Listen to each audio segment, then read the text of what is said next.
So guys, আসসালামু আলাইকুম guys. আজকে আমি আছি নয়নপুর বাইক, এক বিশাল বন্যা। আপনার এখানে খুবই ভয়াবহ অবস্থা, মানে পানি প্রায় কোমর সমান পানি।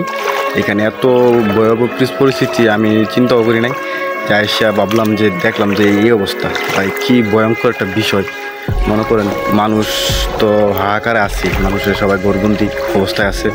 মনে করেন এই জায়গাটা এতটা ভয়াবহ বন্যা হয়েছে যে মনে করেন ফেনী থেকে কম না, ফেনীর থেকে অনেক বেশি ভয়াবহ হয়েছে এই জায়গাটা।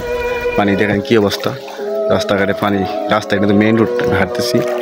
তো এই জায়গাটার এমন ভয়াবহ পরিস্থিতি, কিন্তু কোনো সরকারি কোনো লোক নাই যে আমাদের এলাকার যে বিভিন্ন সংগঠন আছে, করবা থানার যে সংগঠন আছে, এই সংগঠনের ছেলেবেলা সবাই এসে এখানে ত্রাণ আছে, খাবার দাবার দিতেছে, মানুষের উদ্ধার করতেছে, মানুষের খেয়াল রাখতেছে, কিন্তু সেনাবাহিনী বা সরকারি কোনো লোকজন এখানে নাই।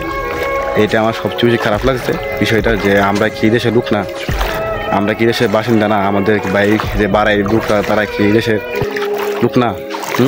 এই যে আমাদের বামনবাড়ির রূপটা, এর বেহাল অবস্থায়, কোনো কেয়ার নাই, কেউ কোনো মানে এটার প্রতি কোনো মানে দায়িত্ব নেই, এমন অবস্থায় রাস্তাটা বেহাল অবস্থা। তো ভাই আমরা সব দিক দিয়েই আমরা অবহেলিত, আমরা সব দিক দিয়ে অবহেলিত।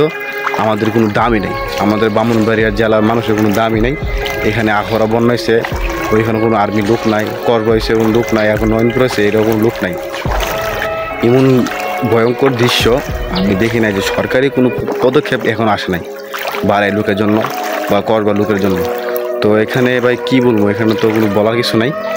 তো সবাই ভিডিওটা শেয়ার করুন, প্রচুর শেয়ার করুন, যেন সরকারি লোকের ভিডিওটা চোখে পড়ে, যেন সরকারি লোক আসে বা আর্মিরা চোখে পড়ে, যেন হেরা আসে এখানে কিছু উদ্ধার চালায়, ত্রাণ দেয় সরকারি লোকেরা। তো একের বোঝা 10 লাড়ি, সরকার যদি করে এটা কোনো বিষয় না, বুঝছেন ভাই। এমন তোর ভয়ঙ্কর বিষয় আমি জীবনে দেখি নাই। আমার খুবই ভয় লাগতেছে যে পানি বাড়তেছে অনেক। তো এখানে কি বলবো আর ভাই, সবাই ভিডিওটা শেয়ার করুন, লাইক কমেন্ট করুন। আসসালামু আলাইকুম।